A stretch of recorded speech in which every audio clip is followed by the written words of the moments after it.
Praise the lord. ప్రభువునందు అత్యంత ప్రియమైన వారలారా, నేటి దేవుని యొక్క వాగ్దానం, మనుషుల కపటోపాయములు వారినంటకుండా నీ సన్నిధి చాటున వారిని దాచుచున్నావు. కీర్తన గ్రంథము 31వ కీర్తన 20వ చరణము. క్రీస్తునందు ప్రియమైన వారలారా, నేడు తండ్రి అయిన దేవుడు పరిశుద్ధాత్ముని ద్వారా నీకు బయలుపరిచిన వాగ్దానము, దేవుని సన్నిధి చాటున నీవు దాచబడి ఉన్నావు. దేవునికి మహిమ కలుగునుగాక.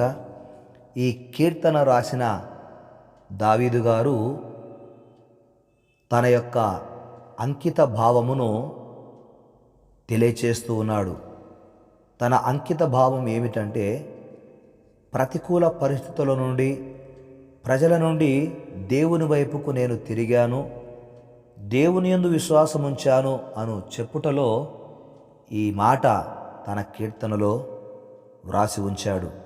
దేవుని వైపుకు తిరుగుట, తన సమస్యలు, బాధలు అన్నింటిలో ఈ కీర్తనాకారుడైన దావీదు దేవుని వైపుకు తిరిగాడు.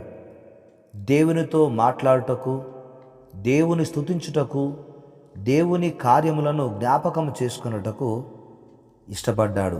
ఈరోజు నీవు దేవుని వైపుకు తిరిగిన కారణము చేత నీ సమస్యలన్నిటిలో నుండి, నీ బాధలన్నిటిలో నుండి ఆయన నిన్ను తప్పించి తన సన్నిధి చాటున నిన్ను దాచి ఉంచాడని నేటి వాగ్దానము నీకు తెలియచేయబడి ఉంది. ఈరోజు అనేక మంది సమస్యలను చూస్తున్నారు, బాధల వైపుకు తిరుగుతున్నారు. దేవుని యొక్క సన్నిధి చాటున వారు నివసించే అనుభవంలో లేరు. నీవైతే ఆ దేవాది దేవుని సన్నిధి చాటు నీవు అనుభవిస్తూ ఉన్నావు. ఆ సన్నిధి చాటున నీవు ఉన్నావు. దేవుని సన్నిధి యేసుక్రీస్తు వారే. యేసుక్రీస్తే ఆ సన్నిధి. కనుక ఈ కీర్తనాకారుడైనటువంటి దావీదు దేవుని వైపుకు తిరుగుట గొప్ప ధన్యత అని తను తెలియచేస్తూ ఉన్నాడు. పరిస్థితులను ఎదుర్కొనుటకు దేవుని శక్తి పైన ఆధారపడ్డాడు. అవును, దేవుని సన్నిధి చాటున దాచబడినటువంటి వారు దేవుని శక్తి పైన ఆధారపడిన వారు. కీర్తనాకారుడు అంటాడు, నాకు ఆశ్రయము, శైలము, ప్రాకారములు నీవే అంటాడు. నా కొండ కోట నీవే అంటాడు. ప్రభువునందు ప్రియమైన వారలరా, దావీదు గారు తన విశ్వాసాన్ని వ్యక్తం చేస్తున్నాడు. అతని విశ్వాసమునకు ఆధారము దేవుడు నమ్మదగినవాడని. నీ విశ్వాసమునకు ఆధారము యేసయ్య నమ్మదగినవాడు. ఆయన సిలువలో 2 చేతులు చాపింది తన సన్నిధి చాటున నిన్ను దాచి ఉంచడానికి. ఆయన ప్రేమ శాశ్వతమైనది, అది మారనిది. ఆయన ప్రేమ, ఆయన మంచితనము గొప్పది. దేవుడు నీతిమంతుడు అని వాక్యము సెలవిస్తోంది. 31వ కీర్తన 1వ చరణములో, నీ నీతిని బట్టి నన్ను రక్షింపుము అని దేవునికి ప్రార్థించాడు. దేవుని సన్నిధిలో ప్రాధేయపడ్డాడు. దేవుడు తన ప్రార్థనను ఆలకించి, ప్రార్థనను అంగీకరించి తన సన్నిధి చాటున దాచి ఉంచాడు అని ఆయన తెలియచేస్తూ ఉన్నాడు. దేవునికి స్తోత్రం. అంత మాత్రమే కాకుండా, దేవుని సన్నిధి చాటున నీవు దాచబడి ఉన్నావన్న సంగతి మాత్రమే కాకుండా, దేవుని యందు భయభక్తులు కలిగిన నీ కొరకు దేవుడు దాచి ఉంచిన మేలు ఎంతో గొప్పది అని ఇదే కీర్తనలో 19వ చరణమందు దావీదు గారు రాశారు. నీ యందు భయభక్తులు గల వారి నిమిత్తము నీవు దాచి ఉంచిన మేలు ఎంతో గొప్పది. నరుల ఎదుట నిన్ను ఆశ్రయించు వారి నిమిత్తము నీవు సిద్ధపరిచిన మేలు ఎంతో గొప్పది. ప్రభువునందు ప్రియమైన వారలారా, తల్లిదండ్రులు తమ బిడ్డలను తమ ఒడిలో దాచుకుంటారు. ప్రకృతి వికటించినప్పుడల్లా తమ బిడ్డలకు తల్లిదండ్రులు భద్రతనిస్తారు. తమ బిడ్డలకు తల్లిదండ్రులు ఎన్నో మేలులు దాచి ఉంచి ఉంటారు. మనము ఆరాధించే దేవుడు, మనకు తండ్రిగా ఉన్న దేవుడు, మనము పరమ తండ్రి అని పిలిచేటప్పుడు ఆ పరమ తండ్రి అని పిలుపును మనకు అనుగ్రహించిన దేవుడు నీ కొరకు మేలు దాచి ఉంచాడని, అది ఎంతో గొప్పదని, అది సిద్ధపరచబడి ఉన్నదని, నీవు దేవుని చాటున ఉన్నావు గనక ఆ మేలు నీ కొరకే ఆయన అనుగ్రహించనై ఉన్నాడని నేటి వాగ్దానము తెలియచేయబడి ఉంది.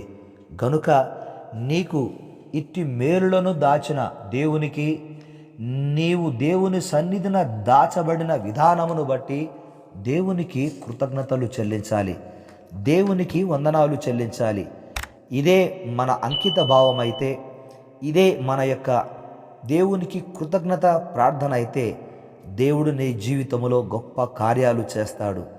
దేవుని తట్టుకు తిరిగిన కారణము చేత, నీవు దేవుని సన్నిధి అనుభవములో ఉన్న కారణము చేత, దేవుడు నీ కొరకు దాచిన ఈ మేలు నీవును నీ ఇంటివారును, నీకు కలిగిన సంతానమును, కలగబోయే సంతానమును అనుభవించుదురుగాక. ఆమెన్. ప్రార్థన చేద్దాం. పరిశుద్ధుడు అయిన మా తండ్రి, మీకు వందనాలు చెల్లిస్తున్నాము నాయనా. నేటి దినము మీరు మాకు ఇచ్చిన వాగ్దానము, దేవుని సన్నిధి చాటున నీవు దాచబడి ఉన్నావని వాగ్దానం చేశావు.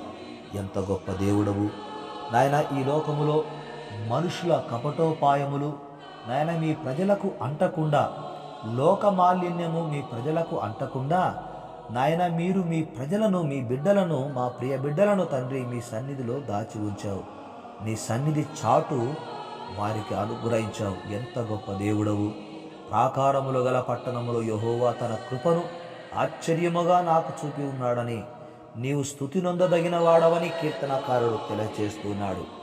మహిమ కలిగిన మా తండ్రి, భీతి చెందిన వాడనైన నేను నీకు కనపడకుండా నేను ఏమవుతానోను అనుకున్నాను. నేను నీకు మొరపెట్టినప్పుడు నన్ను నాయన నీవు జ్ఞాపకం చేసుకొని నన్ను దాచి ఉంచావని కీర్తనకారుడు తన కీర్తనలో పలికినట్లుగా మీ ప్రజలను, మీ బిడ్డలను తండ్రి మీరు దాచి ఉంచారు. మీకు వందనాలు, స్తోత్రాలు. సర్వోన్నతుడైన మా తండ్రి నాయన, ఈ మాటలు మీరు మాకు ప్రత్యక్షంగా తెలియచేశారు. ఈ వాగ్దానము దూర దేశాలలోనూ, ఇతర రాష్ట్రాలలోనూ, ఇతర ప్రాంతాలలోనూ ఉన్నటువంటి మా నిలవరులకు, మా ఆత్మీయ బిడ్డలకు ఇది పరోక్షంగా నాయనా మీరు వారికి బయలుపరిచారు. మీకు స్తోత్రాలు చెల్లిస్తూ ఉన్నాం. సర్వశక్తిమంతుడైన నా తండ్రి, నీకే వందనాలు. నీ సన్నిధి మాకెంతో పెన్నిది. మీరు మమ్మను దాచిన విధానము మాకు ఆశీర్వాదము. ఇట్టి ఆశీర్వాదము సదాకాలము యేసు నామమున మా బిడ్డలకు తోడై ఉండునుగాక. ఆమెన్.